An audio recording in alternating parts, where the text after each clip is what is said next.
Hi, everybody, and welcome back to my Zero Carb Life. Today on the show, I have Brian Sanders. Brian Sanders is the filmmaker behind the Food Lies documentary, host of the top 5 nutrition podcast, Peak Human, and an international speaker. He graduated from UCLA with a degree in mechanical engineering, works as a health coach at Evolve Healthcare, and co-founded the health education company called Sapien.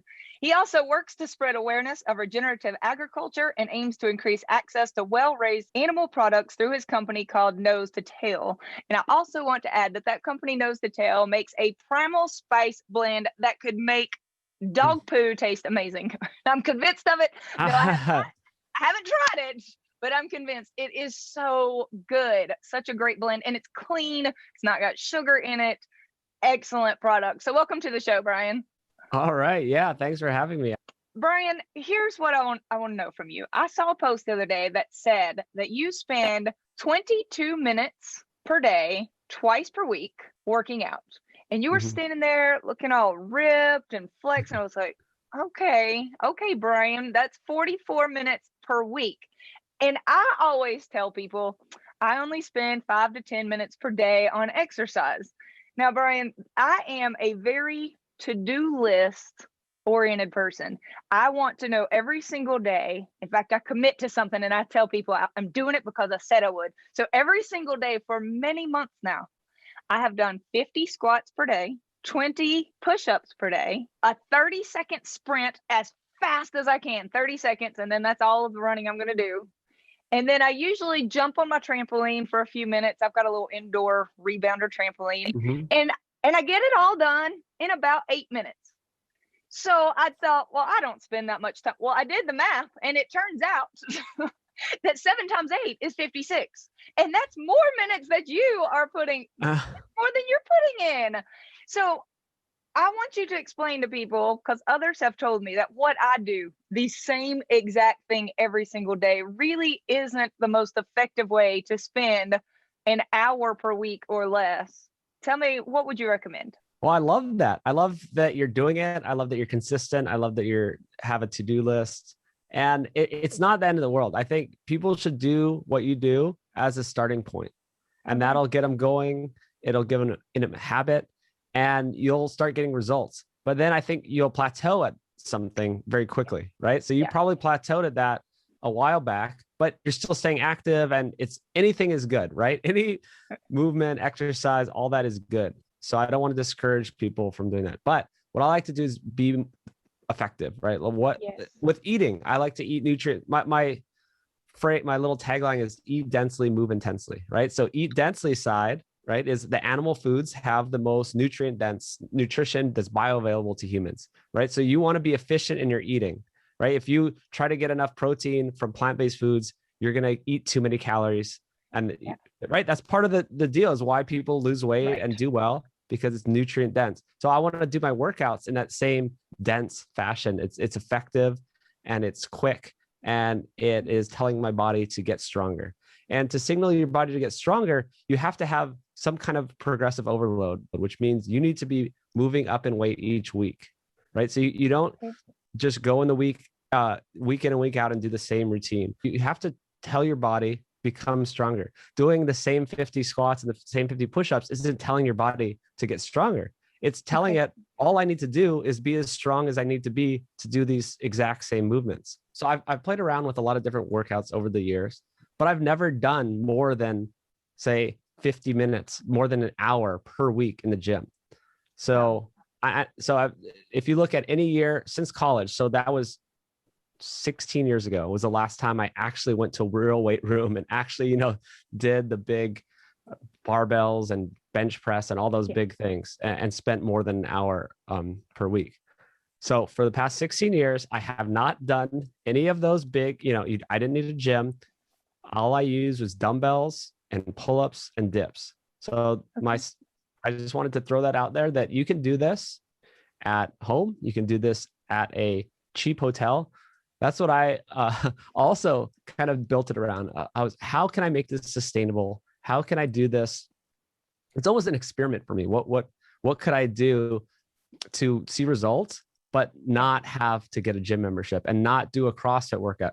I I've heard about CrossFit obviously for years and years. Yeah. Never done it until a week and a half ago, and it killed me, and it was terrible, and I didn't like it, and I was sore for days, and I was this big competition with these guys. That, you know, it's a whole story in itself, but you know how guys get, sometimes they get all competitive and, you know, push myself too hard. It was, you know, it took 40, it was a full hour, you know, by the time it was all done, right? It's not sustainable to push yourself that hard. I don't think is effective for the normal person. So here's my baseline. I want it to be effective, quick, sustainable. If I can do it week in and week out, it's going to work. And I need to push myself, right? We talk about the progressive overload. Yeah. That just means push yourself. The idea is to work your whole body. And there's a few movements that work your whole body, and pull-ups, dips, and squats are actually the 3 movements that pretty much work your whole body, right? If you can imagine that the pull-ups are for your back and your biceps, right? That's the pull motion. The dips, everyone knows what a dip is. You know, you have these 2 bars hanging out about chest level, and you're doing a dip, right? You're lowering yourself down and pushing yourself back up. So that's your chest and your triceps. So we just covered our whole upper body almost with those 2 exercises. And then the squats would be the last one, right? And that kind of works your whole lower body. So those are the simplest movements. If people can do those 3, and you can do it at home with no weights, you can get results. You have to find something to do dips and pull-ups on, you know. That's what I was just thinking. I do have access to monkey bars. My parents, and I live very close to my parents, so I go and I do monkey bars. I cannot actually, I hate to even say it out loud, I can't pull myself up yet, Brian. So I feel like it's people hard. try to do a pull-up and they're like, I can't even do one. So you get like, I don't know how to work on that if I can't do one, but I can monkey bar. I don't know. Yes, monkey bar. That's if you just keep doing that every day and try to do it a little longer. So maybe you go back 2 times and you go 3 times, and that will train your body. Another thing you can do is get these bands pretty cheap online. You know, those thick rubber bands, like workout rubber bands, and then you can hang it, and then you can put it as an assist device, right? You can kind of like step on it, and then it pulls you back up. So you can also have a friend or someone to, if you curl your legs, so instead of hanging straight down, you just put them at 90 degrees. And then someone can hold your feet, right? And give you a little assist. So that works. So it is hard to get started. Yes. I mean, I've been doing pull-ups all my life, so it's not the same. Dips are a little bit harder because it's hard to find those. So a push-up would be a alternative to a dip, because that's working your chest and your triceps, right? So the push-up is the chest and the triceps, and the pull-up is the back and the biceps and the squat. So you have the basic movements. But what I do is, if you have the gym or if you have some dumbbells, you know, if you can buy some dumbbells, that could be all you need. And you could still, because that's going to allow you to do that progressive overload, to do a little more weight each week instead of doing air squats. You know, you hit that plateau, right? You did it, you got stronger, and then now you're there. So now you can get some 10-pound dumbbells, and you kind of just hoist them up on your shoulder. So if you imagine just pulling them up, resting them on your shoulder, and then doing your squat with them on your shoulder. Or, you know, you can hang it. If you have a kettlebell, you can hang it between your legs and just dip down. However, you can add weight to it, right? So then, and then the big thing is going to failure. I think that's really important. If you're going to do these quick, intense workouts, so that means instead of just doing a certain amount each week, you do them till you can't do them anymore. So that's signals to your body to get stronger. So that's what I do. And the building of muscles happens in the recovery period. Right? That's how muscle building works, is you tear them down, right, by doing the movements, and then it builds back up stronger. So I don't know how advanced people listening are, but the next level for me is using weights, like weighted dips. So I can do a lot of pull-ups and dips. So I want to use weights now. So you can get a weight vest. I have a 40-pound weight vest that I wear. Or you can get one of those bands I was talking about and hang weights from it. So, you know, those thick rubber bands you can put around your waist and then hang a dumbbell from it and then do dips and pull-ups with that extra weight, or push-ups. You know, you have the weight vest. So what I do, it's called drop sets. So drop sets mean, say you were going to do bench press with I do them with 60-pound dumbbells, right? So I have 60 pounds on each side. So I do them until I can't do it anymore, right? So I'm going to failure. I'm telling my Yes. muscles, go harder. I'm not counting necessarily. It's not like I'm doing 10 each day. I don't show up and say, I'm going to do 10 at 60 pounds. I'm going to do 12 if I can, right? Okay. And hopefully I can go up each week. So like maybe 13 the next week. So I do the 60 pounds. Then I put those down. Then I grab 50. Then I do the same bench press with 50 pounds. And, I'm tired. So I can only do about 6, with 50. Then I drop those down and I grab the 40s and I do a few more and I can do 5.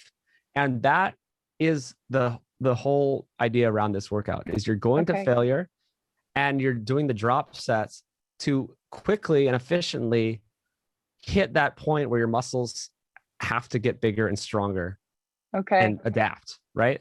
So the drop sets are big. And you could also do it if you don't have weights. You could even do drop sets with no weight, which is just a rest set. So if you did, say you could only do 3 pull-ups. Yeah. So then you do 3 pull-ups, then you rest, wait for, drop down, rest for like 7 seconds, you do something quick, jump back up and do 2 pull-ups, then come down, then jump back up and do 1 pull-up and until you're exhausted. So you can do, instead of just doing 50 push-ups, you would do, say, 60. Okay. Push yourself to do 60, then rest for a second, maybe 5 seconds, 10 seconds, then get back and then try to do 20.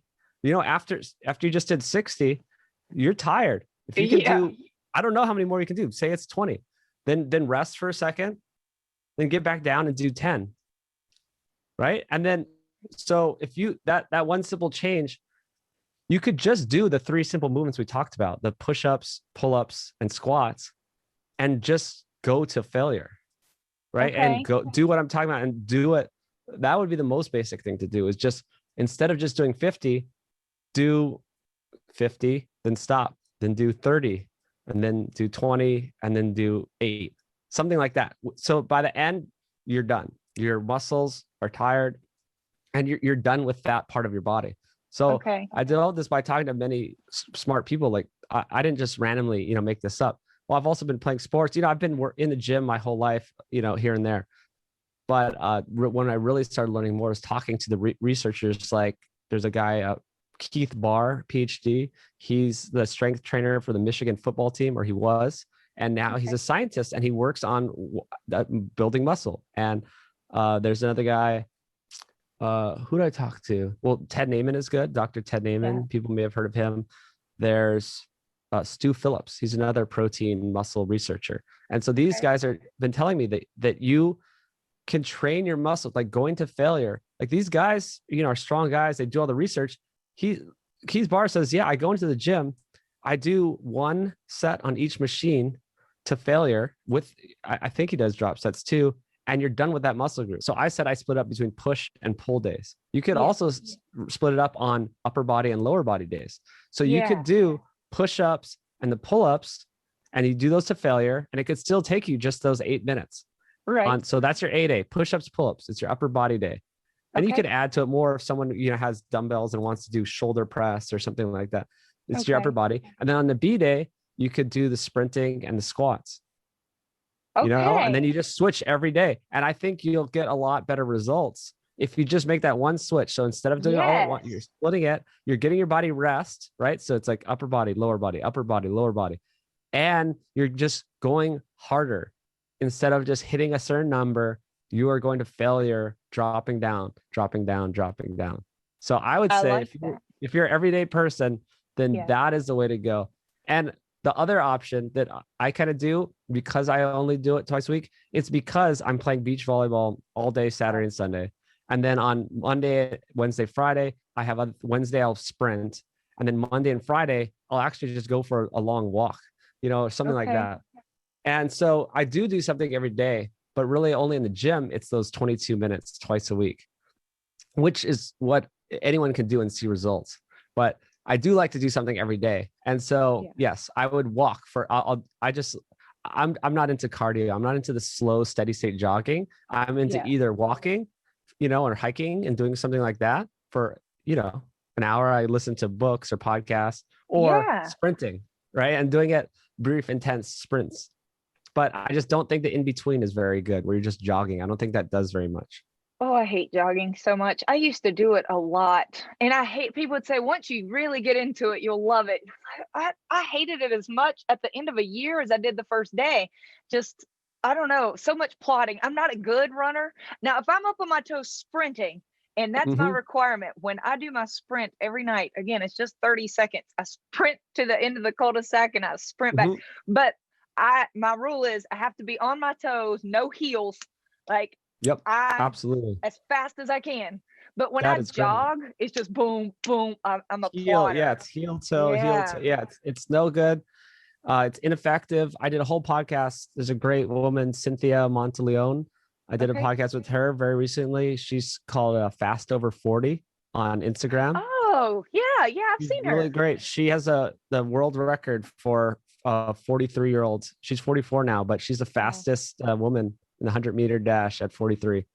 That's awesome. Her age group. And she's amazing. And she's all about sprinting. We did a whole podcast about why sprinting is so effective, why it's so much better than cardio. And absolutely. So I'd say on your sprint day, instead of just doing that one sprint, it's kind of like the going to failure kind of idea is maybe you do 5, right? So you do your, so maybe it's the 30-second sprint is your first one. And then you do 5 of those. It's the same distance, or, maybe you just would cut down the distance shorter.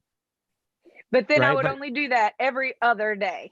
On my schedule, that would be leg day, right? I would do my squats and my sprint, but to failure, not just 30 seconds. I would have to actually push myself.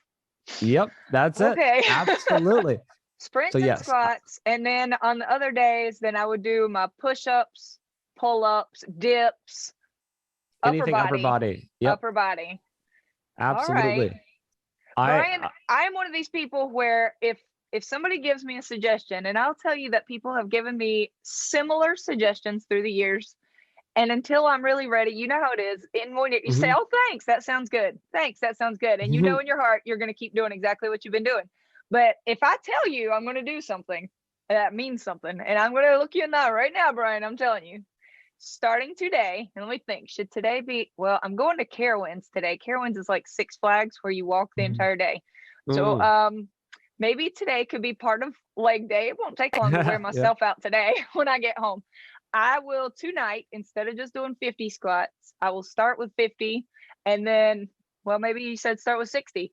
Push myself till it hurts, then take a break, decrease it until I cannot do another squat. That will be leg day today.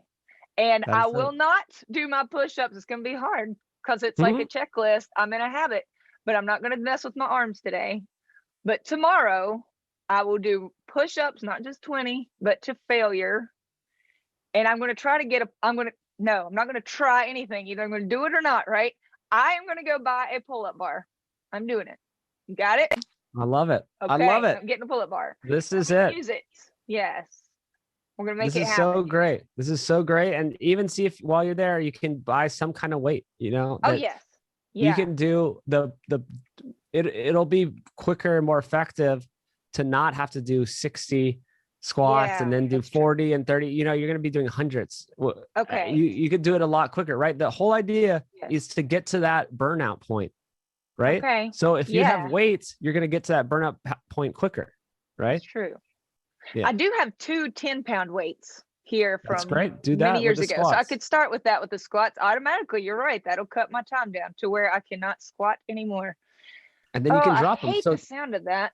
No, it's okay. It's not like you're falling on the ground. Okay. We're not talking about that. We're talking about, you can control your results. Just think about it this way. If you push yourself harder, then you will if you every day you do it till you fall on the ground, you will get stronger quickly. But you do not need to do that. You can kind of work up to that. And I'm saying, yes, you can have your 10 pounds. You can either hold them on your side and do the squats, or you can put them up on your shoulders and then do say 40, then you rest, do say 20, then drop, then stop using the weights, put the weights down, then do 30, and then maybe do 10 more.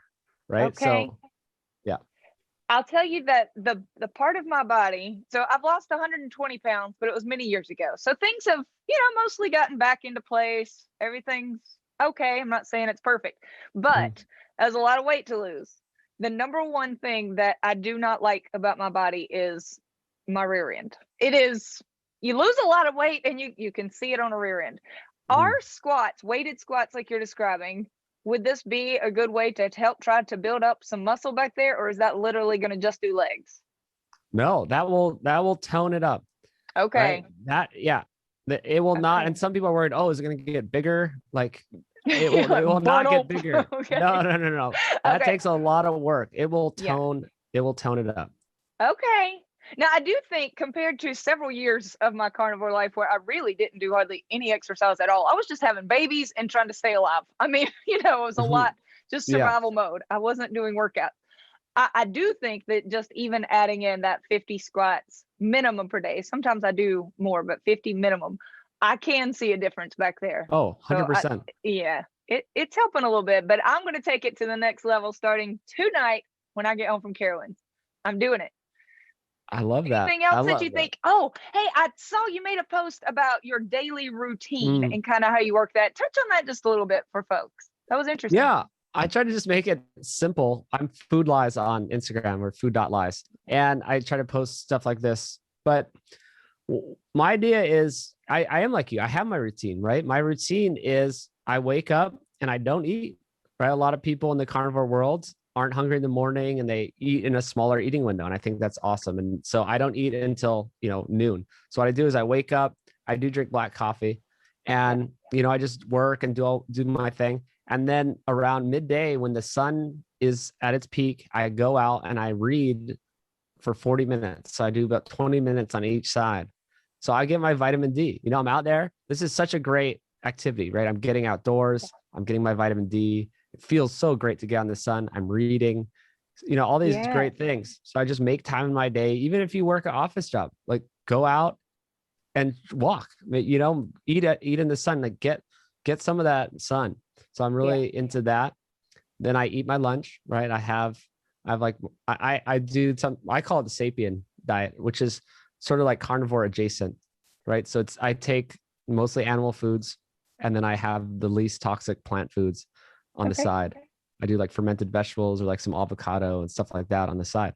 But most of my calories from animal foods. Then I don't eat. I don't snack. I have no need to snack. I'm probably preaching to the choir over here.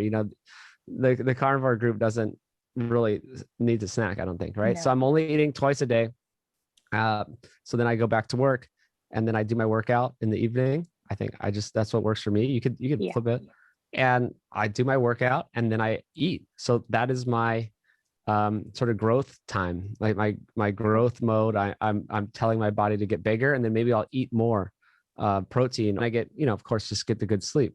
But it's just focusing on I'm gonna get in bed for at least 8.5 hours and let myself get enough sleep. Right. A lot of people will, they'll stay up late. They have their alarm at 6 a.m. and they're still staying up too late. I think, people get all kinds of wacky gadgets and, I'm not into all that. Right. They get all the sleep hacking gadget. If that's what you want to do, then go for it. But I say the biggest thing to do is just allow yourself that 8.5 hours in bed so you can get 8 hours of sleep. And so, it's really just doing that movement every day. It's getting the sleep every day. It's getting out in the sun, not getting sunburned, but not wearing sunscreen. I'm out there getting my vitamin D and I'm not snacking and I'm eating in a smaller window. I'm eating animal based and that's it. I mean, That's you can do all huge. those and you will transform your body. Yes. Oh my gosh, I believe that. During the school year, I get up at 5 a.m. every single Mm. day. So if I'm up partying with him till 10 or 11 o'clock every single night and then I'm back at 5, it's not good. But I recognize it and I do have periods where I'm like, all right, I'm going to bed 9 o'clock. I have to. And it's like, oh, party's over. Mm-hmm. So sad. It is. Kelly's going to bed, but it's important and I can feel a difference in me.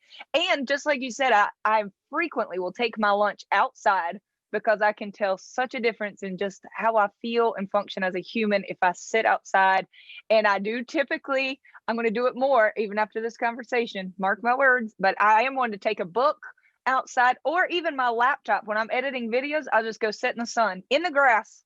I sit in the grass. James laughs Oh at yeah. me. He's like, how are you not eating alive up there? But I'm really not. Bugs hate me. I must taste horrible. But they don't like me. And I'll just sit up there and edit. But these are tiny, easy changes. And then, like you said, taking me from doing the same exact thing every day to I'm going to now easy change. Kill it, my legs on one day, kill it with my arms and upper body on the next day, and just, become more effective.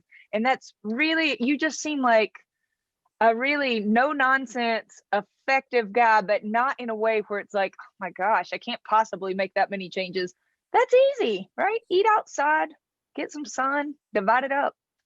Absolutely. That's my whole approach is, yeah, how can I get everyone into this in an easy way, effective, make it sustainable? Even with the diet stuff, you can lose weight on all kinds of wacky diets, but they're not Yeah. sustainable, right? The whole thing is, once I got into, I like to call the ancestral diet world, instead of just like animal based or whatever.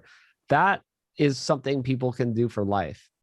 All right, Brian, thank you I so love much it. for joining me. You've given us a lot to get started with, and I'm going to link to all of your other materials because I know you take things steps further for people who want more Mhm. information, and I appreciate that. Thanks for coming on the show.